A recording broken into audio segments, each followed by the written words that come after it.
Eu estava navegando na interwebs e me deparei com essas fotos muito interessantes. Essa é a cidadela de Sargão, na Mesopotâmia. E acho que quase todo mundo que já assistiu a um vídeo sobre história antiga já viu esses Lamassu, Lamu ou Lama. Essas criaturas aladas, tipo Pégaso, com a cabeça de um homem barbudo, que parece que tem 5 pernas cada. A gente não sabe se essa é uma representação realística da criatura, mas talvez ela não deva ser vista literalmente. Quando se olha para a vista lateral dela, a mesma parece estar andando. Quando se olha para frente dela, parece que está de pé. E quando você caminha entre elas, atravessando o portão de uma cidade nos tempos antigos, dá aquela sensação de grandiosidade e, falando até misticamente, de que essa é uma grande e imponente cidade quando você vê esses monumentos. Mas eu nunca tinha visto antes a condição em que elas foram encontradas. E esse aqui é um portão da cidade, a entrada da cidadela de Sargão. E simplesmente não existe outra explicação a não ser o que poderia ser chamado de inundação de lama, ou o famoso termo mud flood da internet. Se você é novo por aqui no canal, foi com isso que eu comecei. Eu comecei retratando a teoria do Brian Austin Lambert sobre um evento catastrófico que varre a civilização de tempos em tempos, a inversão magnética do plasma. O objetivo do meu canal era e ainda é descobrir o que aconteceu no nosso passado e tentar mostrar para as pessoas o fato de que tivemos esses desastres no passado em uma escala que a ciência moderna diria ser impossível. Fora revelar um monte de narrativas que eles nos contam que passam longe da verdade. Mas todos os escritores e culturas antigas, sejam eles sofisticados como os sumérios e acádios, ou primitivos em termos de tecnologia, têm mitologias dessas grandes destruições do mundo que acontecem em intervalos repetidos.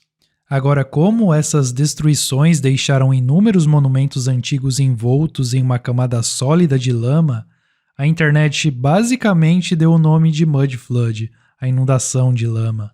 Mas, precisamente, acredito que quem começou foi um russo, que chama Philip Druzinin, acho que é assim que pronuncia, que inclusive era um dos canais que o Brian recomendava na época. Mas é difícil negar que algo catastrófico tenha acontecido aqui.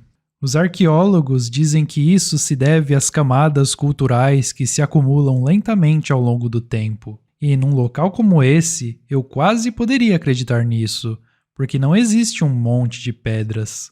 Parece ser apenas lodo muito fino, mas isso é muito raro. No panorama geral, na maioria dos sítios arqueológicos, como Teotihuacan aqui, existem grandes rochas. E eu sempre penso assim: quando foi a última vez que você saiu para cortar a grama do seu quintal e teve que tirar do caminho todas essas pedras dessa chamada camada cultural?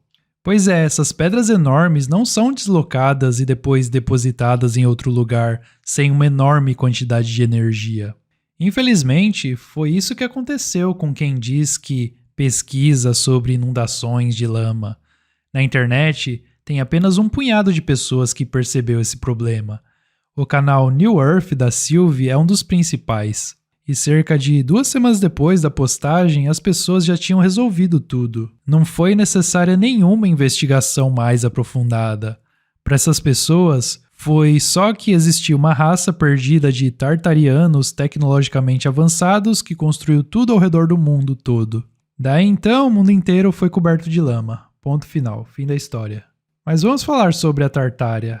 O problema dessa teoria é que existem muitas inconsistências com ela. Eu não vou falar de todas elas, mas apenas algumas bem rápido. Se existisse uma camada de lama de 10 metros de espessura em todo o mundo, sem vegetação, ela seria facilmente identificável. Identificável por geólogos, inclusive. E você não vê 10 metros de lama no topo das montanhas onde todo o granito se destaca. Você não vê 10 metros de lama nas praias. E se você realmente se aprofundar em um local e em sua localização, vai descobrir que ele está próximo a um rio ou a um oceano, porque a água e a lava vulcânica são os 2 maiores contribuintes para esse fenômeno. O segundo grande problema foi que todos presumiram que se tratava de um único evento. O mundo é um lugar muito, mas muito grande e existe há um bom tempo. Eu não diria bilhões de anos, como a ciência teórica fala, mas seria uma suposição muito grande que isso teria acontecido ao mesmo tempo em todo o mundo. Isso exigiria uma enorme quantidade de energia. Eu sei que uma das ideias populares é a liquefação, que acontece em um grande terremoto. O solo simplesmente se transforma numa sopa de concreto.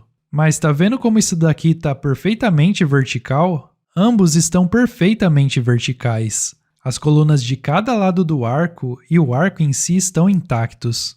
Você não encontraria isso em um evento de liquefação, porque tudo afundaria em níveis diferentes. Coloca uma lata de refrigerante numa tigela de farinha de aveia e dá uma olhada se ela afunda perfeitamente nivelada. Nenhuma liquefação se pareceria com isso. Mas mesmo quando um objeto está inclinado dessa forma, isso não significa necessariamente liquefação, pois ele pode ter sido atingido por um tsunami e derrubado para essa posição. Outra coisa legal sobre isso é ver como eles começaram a escavar túneis por ali. Eles sabiam que essas cidades antigas existiam. Em alguns casos, eles podiam até ter um mapa da cidade antiga, e aí simplesmente estavam escavando o túnel de volta. Não tem certeza do que vão encontrar, mas como esse é o portão de entrada, eles sabem que existe uma cidade lá atrás, sendo esta a Mesopotâmia, que significa literalmente a terra entre os rios, um trecho de terra entre os rios Tigre e Eufrates no atual Iraque. Todas as cidades, antigas e modernas, se você prestar atenção, estão localizadas nos principais rios, porque, em primeiro lugar, a água é um requisito para a vida, e, em segundo, esses rios são as superestradas naturais do mundo, de modo que eles podem transportar tudo o que precisam para dentro e para fora da cidade. Então, para mim, a explicação mais lógica é o fato de os rios terem inundado e depositado todo esse material. E vendo a falta de pedras enormes e tudo mais, parece que ele poderia ter subido lentamente ao longo do tempo, permanecido submerso sob a água por um tempo, e todo o lodo do rio acima começou a se depositar e a enterrá-la, de modo que, quando a água secou, tudo virou uma grande planície. O sítio Viminacium, na Sérvia, perto do Danúbio, creio eu, é um exemplo perfeito disso. E mostra que isso poderia acontecer em uma escala quase incompreensível, porque, olha lá para o fundo, você vai ver apenas colinas. Parece que sempre foi assim. Parece com qualquer outra área com colinas, campos e florestas. E ninguém jamais olharia para isso e pensaria, bom, isso são depósitos de uma inundação. A menos que seja o dilúvio, a grande enchente. E o motivo pelo qual eles estão escavando ali é o carvão. Mas quando começaram a escavar, perceberam que as margens do rio Danúbio estavam a quilômetros de distância de onde ele está hoje. Então, as cidades que costumavam estar no Danúbio estão a quilômetros de distância de sua localização atual. E, às vezes, essas descobertas são literalmente feitas por fazendeiros que estão apenas arando um campo, tentando plantar umas batatas, sabe? E encontram uma pedra que parece fora do lugar, ou às vezes até umas inscrições. Eu sei que foi assim que Göbekli Tepe foi descoberto. Outro exemplo é o campo de um fazendeiro na Inglaterra. Ele estava arando um campo e acabaram encontrando uma vila da era romana que retratava as cenas da Odisseia. E você vê ali a tubulação que existe no solo? Sim, tinha água encanada há centenas de anos, de acordo com a datação oficial da Inglaterra romana, que seria apenas um lugar atrasado em comparação com o mundo civilizado daquela época. Bom, essas coisas acontecem em escalas que a maioria das pessoas subestima completamente, e acontecem desde a época dos antigos, e isso é relativamente recente. E sempre me faz questionar a linha cronológica do tempo, pois as primeiras imagens que mostrei dos sumérios nos dizem que isso ocorreu entre 2000 e 3000 a.C. Muitas pessoas não sabem, mas a França e a academia, a comunidade científica ocidental, têm controle sobre todos os sítios arqueológicos do Egito e do Oriente, basicamente. E é aí que eu queria chegar nos vídeos passados sobre Constantinopla. Toda essa área foi controlada pelo Império Otomano desde o século XIV até o século XIX, e eles dividiram muito bem a história entre o leste e o oeste.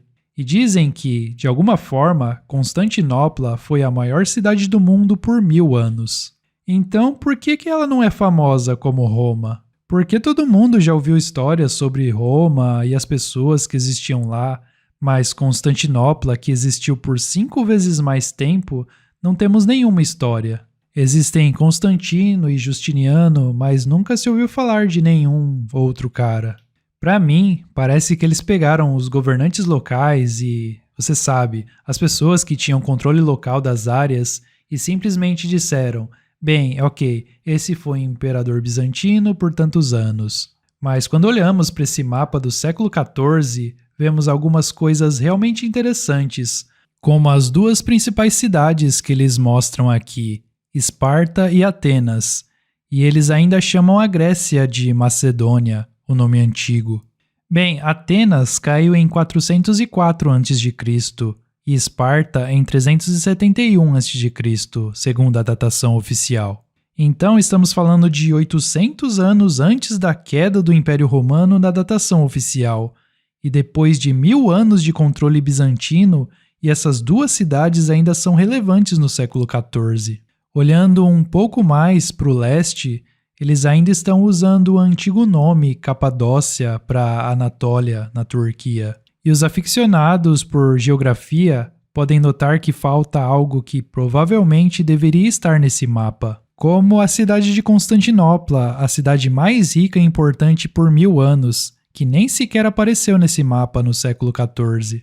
Indo pouco mais para o sul e para o leste, temos a chamada Terra Santa, e eles ainda a chamam de Canaã aqui. É engraçado como todos os países do mundo ocidental mudaram de nome ao longo desse período, mas eles ainda usam todos os nomes antigos aqui. Ah, verdade, também em Viminacium, eles encontraram centenas de mamutes. Eles estão entre as ruínas antigas dessa civilização, mas ainda nos dizem que eles foram extintos há 10.000 anos. Acho que o mundo antigo, em sua maior parte, foi exterminado em uma série de calamidades, assim como eu já retratei aqui, e com mais detalhes lá no estudo Tempo Fantasma. Não consigo ver isso como um evento gigantesco e único, principalmente porque os registros que eu encontrei dizem que coisas diferentes aconteceram em épocas diferentes. Mas no que diz respeito à datação oficial, ao colocar os sumérios, os acádios e os egípcios em 3000 a.C., acho que eles poderiam estar ocorrendo simultaneamente com a antiga sociedade romana, na verdade. Porque, como eu disse, depois da invasão de Napoleão no norte do Egito, basicamente a Academia Ocidental controlou todos os sítios arqueológicos do Oriente Médio, e são eles que estão datando isso 1000 anos antes da época dos romanos. Então, o que será que estava acontecendo lá durante os 1000 anos em que os romanos existiam? Quer dizer, pelo menos em Roma, você encontra uma camada da cidade enterrada em cima de outra camada da cidade, em cima de outra, cavando alguns metros. Mas nada disso parece ter acontecido no mundo oriental. Pelo menos ninguém diz nada a respeito. De qualquer forma, se você quiser saber mais sobre a falsificação da nossa história e sobre essas calamidades e sobre como acrescentaram 1000 anos, aliás, mais de 1000 anos no calendário, e trocaram acontecimentos e até cidades importantes de lugar, assim como a Jerusalém bíblica, vou deixar o link para o estudo Tempo Fantasma na descrição. Lá eu te mostro com detalhes como os métodos de datação não são tão precisos como eles afirmam com firmeza para nós na mídia, e como muitos personagens da história foram duplicados e até inventados para justificar o poder de algumas famílias. Além dessas calamidades que eu acredito que contribuíram muito para esse reset na civilização antiga e facilitaram a tomada e instauração de poder dessas mesmas famílias há não muito tempo atrás. Aqui você está vendo alguns comentários dos alunos sobre o estudo, então se você quiser fazer parte, só clicar no link da descrição e comentário fixado. Se gostou do vídeo, deixe um like e se inscreva para não perder os próximos vídeos. E se chegou recentemente, assiste mais esse vídeo e continua aqui comigo no canal A Chave Mestra. Muito obrigado e te vejo no próximo vídeo. Até mais!